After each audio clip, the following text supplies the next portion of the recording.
Goeiemôre vriende, ons is die Here dankbaar dat ons weer saam kan wees. Ons vertrou dat u 'n heerlike nag se rus gehad het, dat u vars verkoop en nuut opgestaan het, dat u kans sien vir hierdie nuwe dag en dat ons met sekerheid kan sê omdat hy leef, sien ek ook kans vir hierdie dag. Christus is op die troon. Ons weet dat hy van die aarde maak die voetbank van sy voete en ons kan in volle geloofsversekerheid vandag ook tegemoet gaan met die wete dat vir hulle wat God liefhet werk alles ten goeie mee. Ek wil u groet met die woorde van Halleluja lied 496. Baie besondere lied wat sê, my Heer versadig my. Hy deel sy vrede my mee. Aan hom wil ek my alles gee. Ja, hy versadig my. Ek wil jou vanmôre vra hier in die begin, wie is jou versadiging? Waaruit put en vind jy versadiging? Is dit die Here self? Is hy die allerbelangrikste een in jou lewe? Is hy die een wat jou lewe beheer, regeer en deur sy gees bestuur en jou lei na waters waar rus is? As dit nie so is nie, kan dit miskien die rede wees waarom jy nie daardie konstante vrede het dat jy aan die Here behoort nie. Want die Bybel sê vir ons baie duidelik, as die Here my versadiging is, dan sal hy ook sy vrede aan my meedeel. Vrede wat alle verstand te bowe gaan, wat ons harte en ons sinne bewaar in Christus. Nou vriende, ons is tans besig met die reeks oor die ware betekenis van Pinkster. Nou ons het al 18 boodskappe met mekaar hanteer, of vanmôre dan die 18de een, en die doel daarvan is om in sulke kort grepe vir u so ietsie meer te leer oor die Heilige Gees, sy werking, sy persoon, sy wese, waarom hy gekom het, waarom hy in ons harte kom woning maak het. En vanmôre gaan ons dan die laaste gedagte hanteer oor hoe die Heilige Gees sekerheid gee van saligheid. Ek het vir u gesê, die Heilige Gees gee sekerheid van saligheid deur die ewige beloftes in die woord. Die Heilige Gees gee sekerheid deur die verseëling van God se kinders. Dit beteken eenvoudig dat ek God se Gees nie in 'n mate ontvang en hy my in 'n mate ontvang by redding en dan later is daar nog 'n groter krisis waar ons uiteindelik by mekaar uitkom en hierdie groot huwelik plaasvind nie. Nee, die verseëling met die Heilige Gees vind plaas die dag wanneer ek gered word en dan ontvang God my in my volheid en ek ontvang hom in sy volheid. Ja, daar is 'n lewe van heiligmaking waar ek aan myself sterwe, my kruis opneem en die Here bly volg en groei dan in my heiligmaking. Maar vriende, by hierdie verseëling weet ek, verstaan ek en leer die woord vir my dat ek die sekerheid kan hê dat ek nou die seël van die koning van die konings dra, dat hy my vrygekoop het. Gister het ons gepraat oor die Heilige Gees gee sekerheid deur die vrug wat ek dra en aan die ander kant die sonde wat ek haat. Jy sal onthou wat ons vir u gesê het, ons kan nie sê ons is ons van geen sonde bewus nie. 'n Kind van God is iemand wat deurgangs belydenis doen, want hy besef al hoe meer hoe sondig is hy in die lig van 'n heilige God, en die vrug wat hy dra is 'n vrug wat al hoe meer groei en al hoe meer lyk soos wat die Here Jesus van sy kinders vra. Daarom is dit duidelike teken dat ek 'n kind van die Here is, van die Heilige Gees lewer ook sekerheid deur hierdie vrug wat ek dra en die sonde wat ek haat. Vanmôre sluit ons dan hierdie reeksie af en ek kan hom seker verder uitbrei, maar ek dink ek het genoeg gesê en daar is genoeg stof tot nadenke en u kan bietjie meer hierdie saak gaan uitbrei. Maar die laaste gedagte is dat die Heilige Gees gee sekerheid deur my toename in kennis van die woord. Hoor, dit staan in Hebreërs 6 vers 11, maar ons verlang dat elkeen van julle dieselfde ywer mag toon om te kom tot die volkome sekerheid van die hoop tot die einde toe. Nou vriende, hierdie sekerheid word net sterker en sterker na mate ek die Here beter leer ken deur sy woord. 'n Volwasse kind van die Here is veronderstel om geestelik sterker te wees as die wat nou net wegspring in die geloof. Ons moet sterker wees in ons geloof, sterker wees in ons sekerheid. Waarom? Want ons neem toe in die kennis van die woord. Ek onthou 'n baie hartseer gesprek wat ek 'n klompie jare terug gehad het met 'n ouderling. Nou, toe ek by die bepaalde gemeente aankom, was hierdie man nie meer ouderling nie, maar hy was nog in die gemeente en hy het my vertel hy was ouderling in die bepaalde gemeente gewees en 'n ouderling is veronderstel om die woord te kan onderrig, hy is veronderstel om mense te kan lei uit die waarheid van die woord en ek en hierdie man het eendag gaan golf speel en ons gesprek het in die rigting van die woord beweeg en op 'n stadium het hy vir my gesê, luister man, wie sê vir jou hierdie Bybel is die woord van die Here? En die aanvalligheid waarmee hy dit gesê het en die sterk gedagte van man, ek glo nie hierdie boek nie, is 'n klomp nonsens, het my op hierdie punt gebring om hom te sê, oom, as dit jou gesindheid is, wil ek vir jou sê, ek dink nie, jy's 'n kind van die Here nie. Wat probeer ek vanmôre vir u sê? Daar is baie mense, vriende, wat nie sekerheid van saligheid het nie, omdat hulle twyfel of God se woord die waarheid is En aan die ander kant, glo hulle miskien God se woord is die waarheid, maar hulle spandeer nie genoeg tyd aan die woord nie.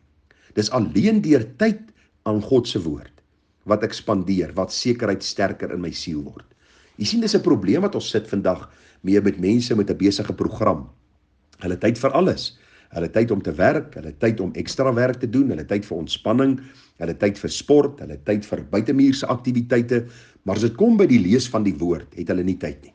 Ek wil vir jou sê, as jy vanmôre sukkel met sekerheid, vra jouself die vraag af, is ek 'n man, is ek 'n vrou, is ek 'n seun, is ek 'n dogter, wat groei in my toename in die kennis van die woord? 2 Tessalonisense 1 vers 3 sê, ons moet God altyd oor julle dank, broeders, soos dit billik is, omdat julle geloof grootliks toeneem en die wederkerige liefde van elkeen van julle almal groter word. Ons geloof kan alleen toeneem as ons tyd met God se woord spandeer. Ek het onlangs 'n gesprek gehad met mense wat vir my sê, ja, 'n mens moet die Bybel lees, maar dis nie regtig belangrik nie, want God praat met jou. God sê nie môre vir jou, môre my kind, ek wil hê jy moet vandag vir daai een gaan bid, en ek wil hê jy moet vandag na daai een toe gaan. Wat 'n klomp nonsens. Dis waarmee die kerk om besig hou. Die kerk is vandag 'n plek waar die Bybelboek nie meer belangrik is nie. Ongelukkig het die deursnee kerk so geword dat die predikant wat nog die Bybel lees nie 'n spreek oor die Bybel nie. Hy lees 'n stuk en dan praat hy sy eie gedagte en versinsels wat hy deel met mense.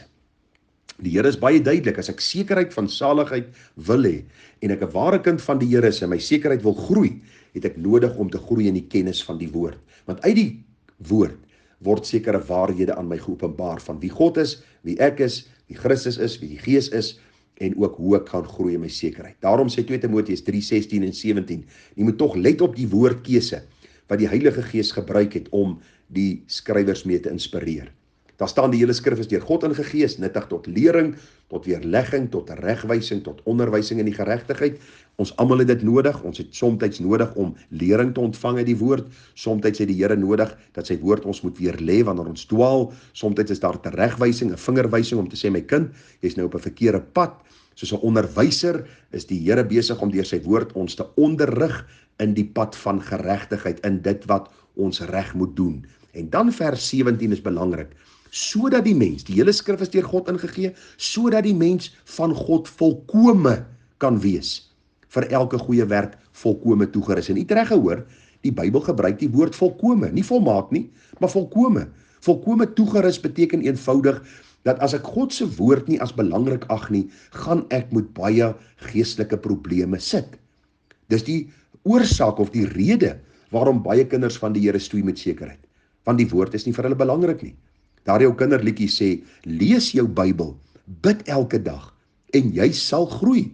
Dis 'n Bybelse beginsel wat in 'n kinderliedjie oorgesit is. Daarom sê Filippense 1 vers 6, omdat ek juis hierop vertrou dat hy wat 'n goeie werk in julle begin het, dit sal volëindig tot op die dag van Jesus Christus. So deur die kennis van die woord besef ek, dat God het 'n goeie werk in my begin. Hy beloof hy sal dit volëindig. En soos ek deur die blaaie van die Bybel gaan, hou ek aan moed skep. Vanmôre se gedeelte wat ek gelees het gegaan oor hoe die Here deur beproewings en deur stryd ons vorm, en die gedagte was baie duidelik dat God het een seun gehad wat sondeloos was, maar nie een van sy kinders is sonder stryd nie. En ek het net besef, vriende, as ek die Bybel nie gaan lees en die waarhede uit die God se woord nie gaan raak sien nie, gaan ek begin stoei in my lewe, gaan ek begin twyfel, het God my regtig lief? Waarom stuur hy my vir 3,5 jaar deur 'n probleem met my hart? Hoekom is daar verskillende diagnoses? Hoekom kos dit my duisende rande? Hoekom is mense leenaars en bedrieërs en vals in hulle uitsprake wat hulle maak en teenstrydig? En hierdie ding kan jou in 'n malkolk van ellende laat beland, waar jy met jouself besig raak, maar waar skep 'n ou moed? Jy gaan buite jou omstandighede en jy gaan buig in jou studeerkamer en jy sê, Here, te midde van dit wil ek vra dat U my insig sal gee en wysheid in my omstandighede, dat ek sal leef elke dag met hierdie uitdagings om U te verheerlik. Dit gee sekerheid van saligheid, want vriende, ander mense sien jou ook optree en dit is 'n bewys van die geloof wat ek is in my hart, en dit bring ook eer op die naam van die Here. Ek wil jou vanmôre vra, het jy sekerheid van saligheid? As jy dit nie het nie, waarom het jy dit nie? As jy dit nie het nie, omdat jy nog nooit by die kruis van Golgotha kom kniel het, om te vra, Here, red my nie, dan pleit ek by jou, dat jy dit vanmôre sal doen. As jy met sekerheid kan sê, Gerard, luister, Ek weet, ek het op 'n stadium die sterk oortuiging van die Gees in my lewe ervaar en ek het uitgeroep om genade en om redding en ek het daardie kosbare sekerheid gesmaak in my lewe en dit was soet en dit was wonderlik en die eerste liefde en die tyd van eerste liefde was vir my asemrowend, maar ek stoei deesdae. Dan wil ek jou vra, dat jy deur hierdie paar gedagtes sal gaan, so bietjie sal boeke vat en vir jouself die vraag sal afvra, dat jy, ken jy regtig God se woord, soos die Here dit vir ons bedoel het? Vra jouself die vraag af, is die Heilige Gees die een wat my deur die beloftes al hoe meer lei in die sekerheid? Verstaan ek wat die verseëling met die Heilige Gees beteken en beleef ek elke dag hierdie verseëling deur die Heilige Gees wat die Gees in my hart vrug na vore bring, vrug om die goeie te doen en 'n haat vir sonde aan die ander kant. En groei ek in my kennis van die woord, dat ek toeneem in dit wat die Here in sy woord gee, want hoe meer ek van die Here leer uit sy woord, hoe meer neem my geloof toe en hoe vaster word die sekerheid dat die Here is 'n waarmaker van sy woord. En as hy sê dat hy my sonde vergewe, dan doen hy dit. En as hy sê hy gaan my veilig in sy hemel aanbring, dan sal ek veilig daar aankom. Mag die Here ons genade gee, doen 'n studie van die woord. As daar vrae is, asseblief met vrymoedigheid vra. Ons gaan môre 'n bietjie kyk na die Heilige Gees leer ons getuig. Baie kinders van die Here sukkel om getuies te wees. Ons gaan 'n bietjie kyk hoe die Heilige Gees ons leer om te getuig. Baie groete vir u, seën, mooi dag verder, tada.